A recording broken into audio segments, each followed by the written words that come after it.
Good evening friends, আশা করি আপনারা ভালো আছেন। আমি আর আপু ভালো আছি। আজকে মঙ্গলবার, নিরামিষ ছিল। তা বাড়িতে এমনি ডাল ভাত, আলু পটলের তরকারি আর বেগুন ভাজা এটাই করেছিলাম। তা রাত্রিরে ভাবলাম আপুর জন্য কিছু একটা বানাই। আপু তো এমনি এগুলো একবার খেয়েছে, রাত্রিরে ওইটা খেতে চাইবে না, নাহলে আবার ওকে ম্যাগি করে দিতে হবে। তা সেই জন্য আমি ভাবছিলাম যে বাড়িতে লিচু এসছে, নতুন নতুন অনেক লিচু উঠেছে মার্কেটে। তা লিচু নিয়েছিলাম, তা ভাবলাম লিচু দিয়ে একটু পায়েস করে দিই, দেখি খায় কিনা। তা আজকে লিচু দিয়ে পায়েসটা করছি, তা সেটাই আপনাদের সঙ্গে একটু শেয়ার করব। জানি না কতটা ভালো হবে, অবশ্যই রান্না করে আমাকে জানাবেন কেমন হচ্ছে। মোস্টলি সব বাঙালিরাই জানে লিচু দিয়ে পায়েস কীভাবে করতে লাগে। তা আমি এখানে লিচুটা অলরেডি ছাড়িয়ে রেখেছি। আমি এখানে বেশি রাখিনি, 10টা লিচুই ছাড়িয়ে রেখেছি। আমি লিচুর বীজগুলোকে ছাড়িয়ে দিয়ে, লিচুর বীজে ওখানে অনেক সময় পোকা থাকে, তাই জন্য ভালো করে দেখে নিয়েছি। তারপরে ওটাকে দুভাগ করে নিয়েছি, মানে এক একটা লিচুকে দুভাগ করেছি। 10টা লিচু নিয়েছি, মানে ওই অনুযায়ী বুঝতেই পারছেন 20টা ভাগ হয়ে গেছে। তা আমি এখানে 10টা লিচু নিয়েছি, পরিষ্কার করে রেখে দিয়েছি, কোনো পোকা টোকা কিছু নেই।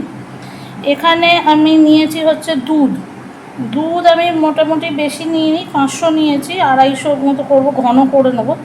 আর আমি আবার 1 কাপ জলও দিয়েছি। আমি একদম দুধ ডাইরেক্ট বসাই না, তাই জন্য আমি এরকম করে নিয়ে নিয়েছি। এটা আমি বসাবো। এখানে আমি 100 গ্রাম চাল, গোবিন্দভোগ চাল গুঁড়ো করে রেখেছি। এমনিও দিতে পারেন আপনারা, কিন্তু যেহেতু আমাকে একটু তাড়াতাড়ি করতে হবে গুঁড়ো করে রেখেছি। আপনারা যদি মনে করেন এমনিও দিতে পারেন। এখানে আমি দিয়ে রেখেছি হচ্ছে মিল্ক পাউডার আমি 4 চামচ, এই চামচের 4 চামচ রেখেছি, আমি তাই জন্য চামচটা রাখলাম, এটা রেখেছি। আর এখানে মোটামুটি এই চামচের 1 চামচের একটা চিনি গুঁড়ো করে রেখেছি। এরপরে আমাদের যেটা লাগছে সেটা হচ্ছে এগুলো ছোটো এলাচ দুধেতে দেবো। জানেনই পায়েস করতে গেলে দুধেতে দিতেই লাগে। একটু কাজু বাদাম রেখেছি, আমন্ডস রেখেছি, মানে কাঠবাদাম, আর কিশমিশ রেখেছি। এখানটা আমি খালি রেখেছি। বেশিরভাগই লোক যখন বেশিরভাগই মানুষরা যখন করে বাঙালি ওয়েতে লিচুর পায়েস করে, তারা গোলাপের পাপড়ি দেয়। আমি গোলাপের পাপড়ি আর ইউজ করছি না। আচ্ছা, এরপরে আমি মিল্কমেড রাখছি। আমি মিল্কমেড দিয়ে করব। আমি এটা শো করালাম, কিন্তু এটা কোনো প্রমোশনাল ভিডিও না, আমি জাস্ট দেখালাম যে মিল্কমেড আমি ইউজ করছি। আর কারণ আমি ইউজ করছি এই কারণে, কারণ আমি খোয়া ক্ষীর পাইনি। অনেকে খোয়া ক্ষীর দিয়ে করে, অনেকে আবার এটার মধ্যে কী বলে, এই যে গুঁড়ো দুধ দিয়ে চিনি দিয়েই করে। তা আমি মিল্কমেড দিয়েই করব। তা আমি এটা এখন করব, মানে এটা 600 গ্রাম মতো, 600 লিটার মতো দুধ আছে। 1 লিটারও হয়নি, মানে তার থেকে 1 লিটার হয়ইনি। 500 লিটার মানে 500 গ্রাম দুধ ছিল, আর এক কাপ মতো আমি জল বাড়িয়েছি। তা ওইটা আমাকে 250 মতো করতে লাগবে। একটু জিনিসটা ঘন করতে লাগবে, দুধটা ঘন না হলে হবে না। আর তারপরে আমি দেখাচ্ছি কি করছি, একটু ওয়েট করুন। আমি হয়তো একটু মিস্টেক করে ফেলেছি। আমি আসলে বলতে চাইছিলাম যে 1 লিটার দুধ না, 1/2 লিটার দুধ আছে। 1/2 লিটার দুধ আর একটু 1 কাপ জল দিয়েছি। তা যাই হোক, তা সেইটা আমি এখন একটু ঘন করব। ঘন করতে একটু সময় লাগবে। এই ঘন করার সময় আমি দেখিয়ে দিচ্ছি। প্রথমে আপনারা দিয়ে দেবেন হচ্ছে এলাচগুলো দিয়ে দেবেন। এলাচগুলো রয়েছে ছোটো এলাচ, যেমন আমরা এমনি পায়েস করি সেরকমই, শুধু এখানে তেজপাতা দিচ্ছি না। আমরা এমনি পায়েসে তেজপাতা দিই, বাঙালি পায়েসে তেজপাতা দেওয়া হয়, আমি এখানে তেজপাতা দিচ্ছি না। আমি এলাচটা দিয়ে দিলাম। এলাচ দিয়ে একটু ফুটুক। যতক্ষণ ফুটবে আমি এই যে এখানে যেগুলো আমি করেছি, এই গুঁড়ো দুধটা দেখতে পাচ্ছেন, এই গুঁড়ো দুধটার সঙ্গে আমি এই চিনিটা মিশিয়ে দেবো। চিনির গুঁড়োটা 1 টিস্পুন চিনির গুঁড়োটা মিশিয়ে দিলাম। এবার এখানে আপনারা কিছুটা কাজু বাদাম, সবটা আমি দিলাম না, আমি উপর থেকে একটু ছড়াবো, আর কিছুটা আমন্ডস বা কাঠবাদাম দিয়ে দিলাম। ঠিক আছে, এটাকে ভালো করে মিক্স আপ করবেন। যদি সিভে করেন, সিভ মানে হচ্ছে ছাঁকনিতে বা ইয়েতে, এরকম যেগুলোতে আমরা চালুনি বলি, সেরকম জায়গায় যদি করেন আরও ভালো হয়। আর আমি হাত দিয়ে এরকম করে করে নিচ্ছি। এইটা আমি পরের দিকে দুধেতে দিয়ে দেবো, এখন দেবো না। অনেকে ঘি দিয়ে করেন, ঘি দিয়ে এটাকে করেন, আমি ঘি দিয়ে করছি না, বাচ্চা খাবে বলে। আপনারা যদি মনে করেন আপনারা এগুলোকে ঘি দিয়েও করতে পারেন। এই জন্য মিল্কমেডটা এখানে দেখুন মিল্ক পাউডার রয়েছে, চিনি রয়েছে, তাদের মিল্কমেড বা এটা কতটা দেবেন, কনডেন্স মিল্ক কতটা দেবেন সেটা মাথায় রাখবেন। আর এখন আর কিছু লাগবে না, আমাদের ওয়েট করতে হবে অন্তত 10 থেকে 15 মিনিট। আমি 10 থেকে 15 মিনিটের পর আপনাদের সঙ্গে ফিরছি। দেখছেন অনেকটাই ফুটে গেছে, অনেকটাক্ষণ দেখতেই পাচ্ছেন। এবার আমি চালের গুঁড়োটা দিয়ে দেবো। চালের গুঁড়োটা আমি এখানে 100 গ্রামই দেবো না, আমি মোটামুটি একটু কম দেব। এইটাই আপনাদের আন্দাজ করে দিতে হবে, মানে 50-60 গ্রাম মতো দেবো, 100 গ্রামগুলো দেবো না, তাহলে বেশি ভারী হয়ে যাবে, টেস্টটা আসবে না। আর এটা খুব তাড়াতাড়ি হয়ে যাবে যেহেতু গুঁড়ো করাই রয়েছে।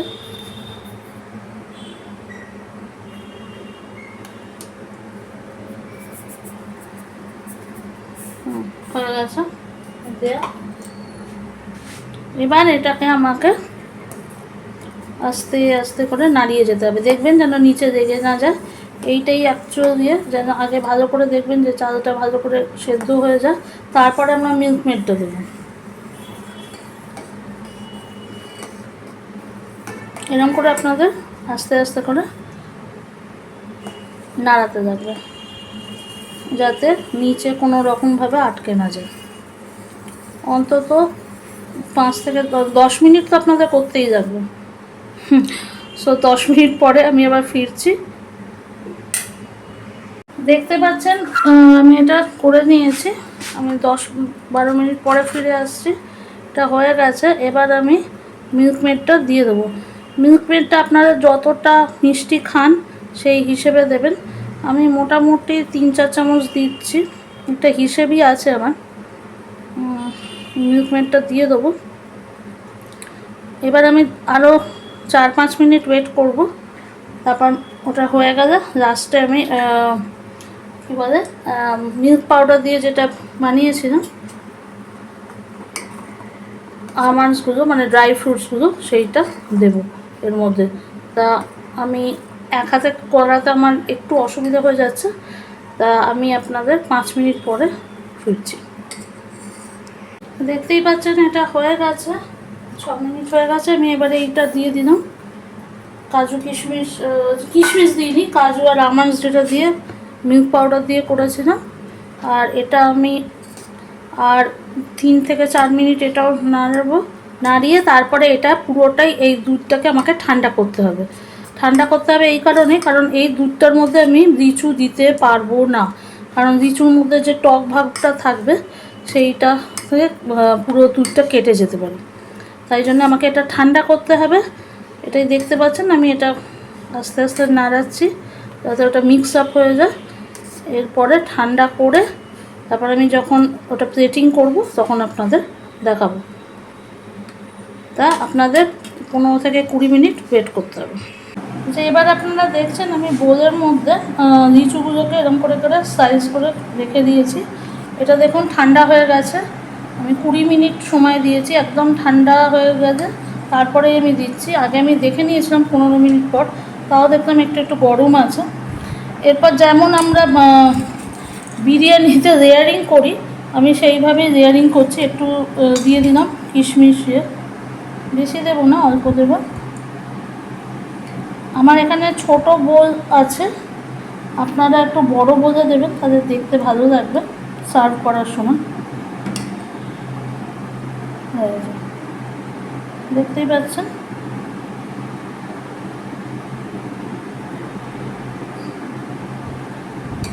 আবার একটা লেয়ার করে দেবেন। দেখুন সাজানোটা আপনাদের নিজেদের উপর নির্ভর করছে কে কীভাবে সাজাবেন।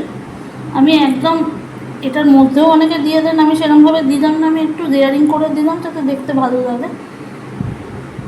কোনো অকেশনে করলে আপনারা এরমভাবে দিতে পারেন।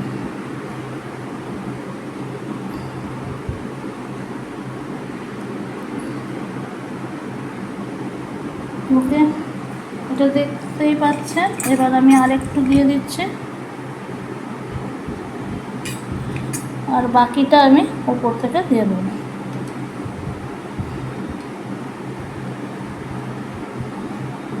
এটা যা আমি করেছি মোটামুটি আপনাদের 10-12 জন ইজিলি ডেজার্ট হিসেবে নিতেই পারে, 10 জন তো খেতেই পারবে।